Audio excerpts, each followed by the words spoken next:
আমন্ত্রণ বিশ্ব বাংলায়, সঙ্গে আছে আমি রেজাউল হাসান। শুরুতেই সংবাদ শিরোনাম। মালয়েশিয়া 4 বাংলাদেশি সহ 35 অবৈধ অভিবাসীকে গ্রেপ্তার, বৈধ কাগজপত্র না থাকার অভিযোগ। বিমানবন্দর থেকে বের হওয়া প্রবাসীদের টার্গেট করছে সন্ত্রাসীরা, মালামাল লুটে জড়িত খোদ আইনশৃঙ্খলা বাহিনীর সদস্যরাও। এবং আবুধাবির শেখ জায়েদ গ্র্যান্ড মসজিদে প্রতিদিন ইফতার করেন 50,000 মানুষ, থাকেন প্রেসিডেন্ট সহ অভিবাসীরাও।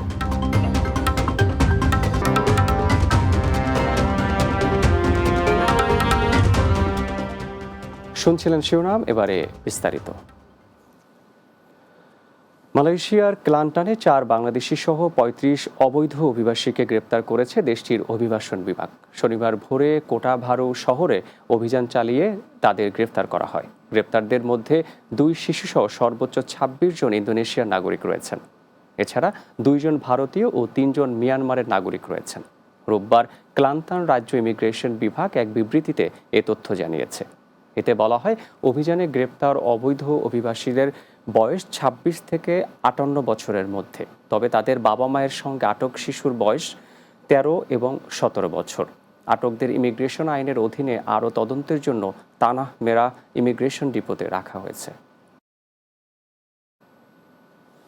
বিমানবন্দর থেকে আসা প্রবাসীদের টার্গেট করে মালামাল লুটের সাথে জড়িত থাকছে খোদ আইনশৃঙ্খলা বাহিনীর সদস্যরাও। ডাকাতিতে ব্যবহার করা হচ্ছে পুলিশের পিকআপ, হ্যান্ডকাপ কিংবা পোশাকও। এদের মধ্যে কেউ কেউ বাহিনীতে নিয়মিত থাকলেও অনেকে আবার আগেই হয়েছেন বরখাস্ত বা চাকরিচ্যুত।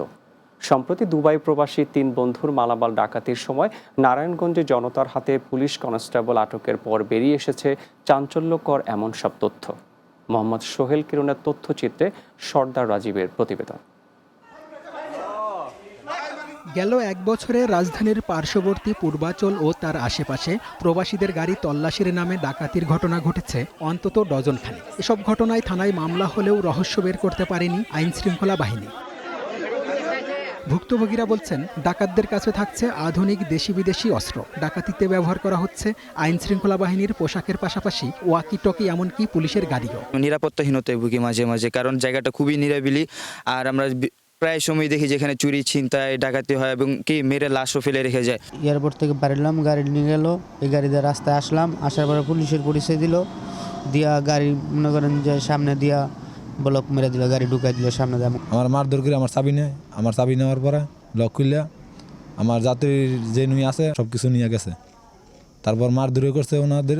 সম্প্রতি কক্সবাজারের 3 প্রবাসী বন্ধুর $250 কোটি টাকার মালামাল লুটের সময় নারায়ণগঞ্জের রূপগঞ্জে আটক হন পুলিশের কনস্টেবল রুবেল রানা সহ আরেক বরখাস্ত সদস্য। এ ঘটনায় অভিযান চালিয়ে মিরপুর থেকে চাকরিচ্যুত নৌবাহিনীর সদস্য সহ আরও 3 জনকে আটক করে র্যাব। ভুক্তভোগীদের দাবি, তাদের সাথে ব্যবসায়িক পার্টনার হওয়া মিরপুরের সজীবের নেতৃত্বে এই ডাকাতি করেছে চক্রটি। আমরা কিভাবে আসি, কি মাল নিয়ে আসি, সব ইনফরমেশন ওকে দিছে। ফার্স্ট টাইম দিছে, সেকেন্ড টাইমে বলছে যে আমরা এভাবে আসবো। উনি যখন গাড়ি তুলছে, উনি গাড়ি তোলার পর সঙ্গে সঙ্গে লাইভ লোকেশন দিয়েছে। কিডন্যাপকারী যারা ডাকাত দল আছে, একটা পুলিশের গাড়ি আর একটা আপনার বলছে এটা ডিবির গাড়ি। আমরা বলছি ঠিক আছে, থানায় চললাম। তুলে উনি আমাদেরকে থানায় না নিয়ে প্রথমে 300 ফিট নিয়ে গেছে। আমাদের কাছে টাকা দাবি করতেছে, হয়তো 50 লাখ টাকা দিতে হবে, নইলে তোমাদের মাল সব কি করে ফেলবো। এদিকে লুট হওয়া বেশিরভাগ মালামাল উদ্ধার করা সম্ভব হয়েছে জানিয়ে পুলিশ বলছে, ডাকাতির জন্য পুলিশের গাড়ি ব্যবহার করেছে আটক কনস্টেবল রুবেল। তবে অপরাধের কারণে আটক হওয়া পুলিশ সদস্য রুবেলকেও বহিষ্কার করা হয়েছে। আমাদের অভিযান অব্যাহত আছে। এদের সাথে জড়িত আরও কয়েকজনের নাম আমরা পাইছি, তাদেরকে গ্রেপ্তার অভিযান চলমান আছে। আর লুণ্ঠিত মালামালের মধ্যে 50 লক্ষ টাকার মালামাল লুণ্ঠিত হওয়ার কথা ভিকটিমরা বলতেছে। এর মধ্যে আমরা 46 লক্ষ টাকার মালামাল উদ্ধার করতে পেরেছি। বাকি 4 লক্ষ টাকার মালামাল এবং পলাতক আসামি গ্রেপ্তারের অভিযান চলমান আছে। আসামিদের মধ্যে যে আমাদের বর্তমান রানিং পুলিশ, সে একজন ড্রাইভার, সে যে গাড়িটি চালাতো সেটা আমাদের পুলিশ হেডকোয়ার্টারের একটা গাড়ি। সে বিনা অনুমতিতে গাড়িটি, যেহেতু বন্ধের দিন ছিল, বের করে নিয়ে আসে। তার বিরুদ্ধে নিয়মিত মামলা হওয়া সহ বিভাগীয়ভাবেও প্রয়োজনীয় সকল ব্যবস্থা গ্রহণ প্রক্রিয়াধীন। গ্রেফতারকৃতদের কাছ থেকে পুলিশের একটি ডাবল কেবিন পিকআপ ও একটি প্রাইভেট কার সহ হ্যান্ডকাপ, ওয়াকি-টকি এবং আইন শৃঙ্খলা বাহিনীর পোশাক উদ্ধার করেছে পুলিশ। তাদের মাধ্যমে অন্যান্য ঘটনারও রহস্য উদ্ঘাটিত হবে, এমনটাই প্রত্যাশা ভুক্তভোগীদের। Sardar Rajib, Bangla TV, news desk. আবুধাবির শেখ জায়েদ গ্র্যান্ড মসজিদে প্রতিদিন প্রায় 50,000 মানুষ ইফতার করছেন একসাথে। এতে স্থানীয় প্রবাসী বাংলাদেশিদের পাশাপাশি হাজির হচ্ছেন বিভিন্ন দেশের অভিবাসীরাও। দেশটির রাষ্ট্রপতি শেখ মোহাম্মদ বিন জায়েদও সেখানে ইফতার করতে এসেছেন একাধিকবার। আবুধাবি প্রতিনিধি এম আব্দুল মান্নানের তথ্যচিত্রে সর্দার রাজীবের প্রতিবেদন। সংযুক্ত আরব আমিরাতের রাজধানী আবুধাবির শেখ জায়েদ গ্র্যান্ড মসজিদ আমিরাতের সর্ববৃহৎ এবং পৃথিবীর অন্যতম সুন্দর মসজিদ। এ মসজিদের পাদদেশের বিশাল এলাকা জুড়ে প্রতি বছরের ন্যায় এবারও চলছে ইফতারের মহা আয়োজন। এতে ভারত, পাকিস্তান ও বাংলাদেশি সহ বিশ্বের নানা দেশের হাজার হাজার প্রবাসী তাদের পরিবারে নিয়ে আসেন ইফতার করতে। ইফতার শেষে খাবারের প্যাকেট নিয়েও যাচ্ছেন অনেকে। আমরা এখানে সবাই এসেছি, সুন্দর মনোরম পরিবেশে ইফতার করেছি। এক নদী আসলে যেমন বড়, তাদের আয়োজন অনেক বড়, দেখে আমরা অনেক অভিভূত। আলহামদুলিল্লাহ, ইফতার করে অনেক ভালো লাগছে আমাদের। ইফতার করার জন্য সবাই একসাথে এসেছি, এসে আমাদের অনেক ভালো লাগতেছে। কোনো ভেদাভেদ নাই, একসাথে ইফতার করতেছি আমরা। আলহামদুলিল্লাহ, অনেক খুশি লাগতেছে। ইফতারের প্রতিটি বক্সে থাকছে চিকেন বা মাটন বিরিয়ানি, সবজি তরকারি, আপেল, পানির বোতল, খেজুর ও ফলের জুস সহ আরও কিছু। এসব বিতরণে কাজ করছেন রেড ক্রিসেন্ট সহ শত শত স্বেচ্ছাসেবক। শেখ জাহিদ মসজিদে ইফতার করিবার আসছি। আলহামদুলিল্লাহ, বহুত আনন্দ লার, এই উৎসব মুখর পরিবেশ দেখতে বহুত সুন্দর লার। এই একদম সুশৃঙ্খলভাবে এবং নীরবতা যাপন করি বেগুন ইফতার করে সন্তুষ্ট হয়। ইফতার শেষের সাথে সাথেই উচ্ছিষ্ট ও আবর্জনা পরিষ্কার করছেন পরিচ্ছন্ন টিম। তাদের এ কাজকে মানবতার উজ্জ্বল দৃষ্টান্ত হিসেবেই দেখছেন দেশটির প্রবাসীরা। Sardar Rajib, Bangla TV, news desk.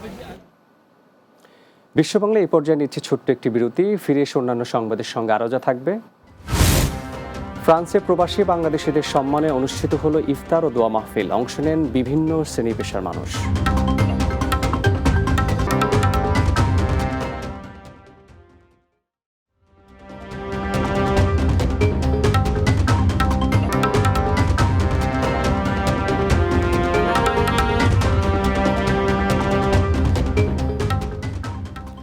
বিরতির পর বিশ্ববাংলায় স্বাগত আরও একবার। প্রবাসী বাংলাদেশিদের সম্মানে ইফতার মাহফিলের আয়োজন করেছেন আমিরাতের বৃহৎ বাংলাদেশি প্রতিষ্ঠান আল হারামাইন পারফিউম গ্রুপ অব কোম্পানির চেয়ারম্যান মোহাম্মদ মাহাতাবুর রহমান নাসিরউদ্দিন সিআইপি। দুবাইয়ের প্রতিনিধি শেখ ফয়সাল সিদ্দিকী ববি জানান, সংযুক্ত আরব আমিরাতের আজমানে আল হারামাইনের গ্রুপের নিজস্ব ভবনে প্রায় 10,000 মানুষের উপস্থিতিতে এ মাহফিল অনুষ্ঠিত হয়। এতে স্থানীয় প্রবাসী ব্যবসায়ী, শিল্পপতি ও কমিউনিটির নেতৃবৃন্দ সহ তাদের পরিবারের সদস্যরাও অংশ নেন। বিশাল এই আয়োজনটির নিরাপত্তা ও সুরক্ষার দায়িত্বে ছিল আজমানের স্থানীয় প্রশাসন। মাহফিলে পবিত্র কোরআনে খতমের পর বিশ্ব মুসলিম উম্মাহর জন্য দোয়া করা হয়। কেউ যেন এখানে এসে ইফতার না করে বা ইফতারের প্যাকেট না নিয়ে যায়, এরকম যাতে না হয় সেই ব্যবস্থা করেছি। It's giving dua to everyone, each and other, and that's why I'm really like shukr. ফ্রান্সে প্রবাসী বাংলাদেশিদের সম্মানে ইফতার ও দোয়া মাহফিল অনুষ্ঠিত হয়েছে। নবাবগঞ্জ সোশ্যাল অর্গানাইজ ফ্রান্সের উদ্যোগে প্যারিসের নিকটবর্তী মেরি দো ওভারভিলে আয়োজন করা হয়। ফ্রান্স প্রতিনিধি রাসেল আহমেদ জানান, সংগঠনের ভারপ্রাপ্ত সভাপতি আরিফ হাসানের সভাপতিত্বে অনুষ্ঠান পরিচালনা করেন সাধারণ সম্পাদক হিরণ মিয়া। মাহফিলে উপস্থিত ছিলেন সংগঠনের প্রধান উপদেষ্টা আসাদুজ্জামান সুমন, সহ সভাপতি মীর আরিফ, সাংগঠনিক সম্পাদক নাসির উদ্দিন সুমন ও কোষাধ্যক্ষ রুবেল শিকদার সহ অনেকে। এছাড়াও এতে অতিথি ছিলেন প্রবাসী রাজনীতিবিদ আবুল কাশেম, শাহজাহান রহমান, সাইফুল ইসলাম খান, আশরাফুল ইসলাম, হজরত আলী, সুব্রত ভট্টাচার্য শুভ, আলী কাদের, জামাল উদ্দিন, আমজাদ শিকদার, হোসাইন শেখ, বাবুল হোসাইন, ওয়াদুদ হোসাইন, সোহরাব হোসাইন, আলম মৃধা, আবুল হোসাইন, মাহবুবুল রহমান, আবুল হোসাইন ও আমজাদ রহমান।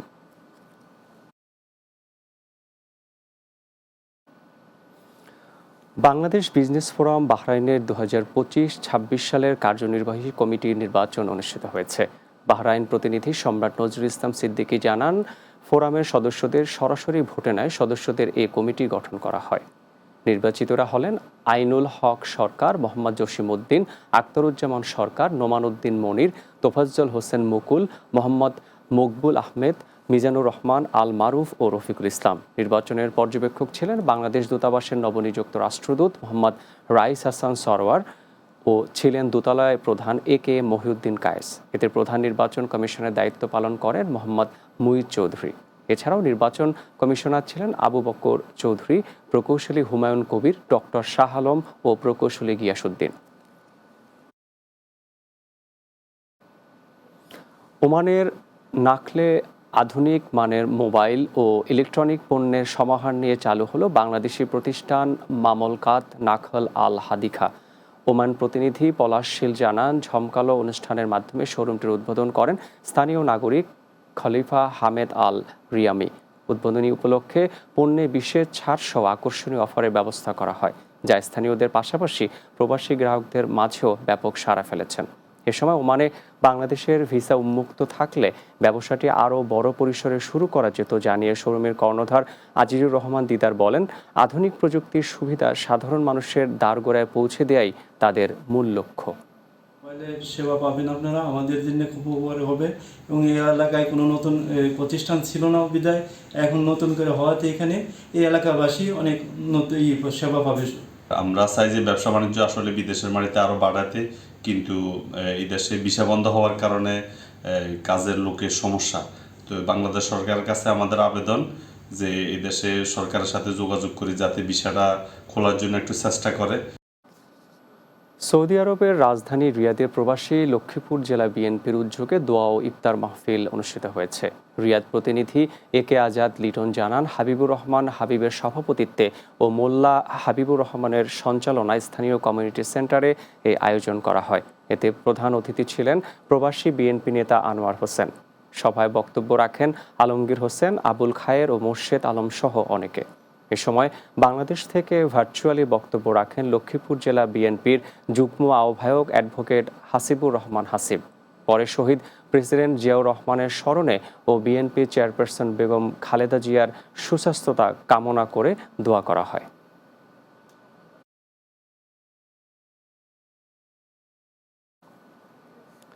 শেষ করছি বিশ্ব বাংলা, যাওয়ার আগে শিরোনামগুলো আরও একবার। মালয়েশিয়া 4 বাংলাদেশি সহ 35 অবৈধ অভিবাসী গ্রেপ্তার, বৈধ কাগজপত্র না থাকার অভিযোগ। বিমানবন্দর থেকে বের হওয়া প্রবাসীদের টার্গেট করছে সন্ত্রাসীরা, মালামাল লুটে জড়িত খোদ আইনশৃঙ্খলা বাহিনীর সদস্যরাও। আবুধাবির শেখ জায়েদ গ্র্যান্ড মসজিদে প্রতিদিন ইফতার করেন 50,000 মানুষ, থাকেন প্রেসিডেন্ট সহ অভিবাসীরাও। এবং ফ্রান্সে প্রবাসী বাংলাদেশিদের সম্মানে অনুষ্ঠিত হলো ইফতার ও দোয়া মাহফিল, অংশ নেন বিভিন্ন শ্রেণী পেশার মানুষ।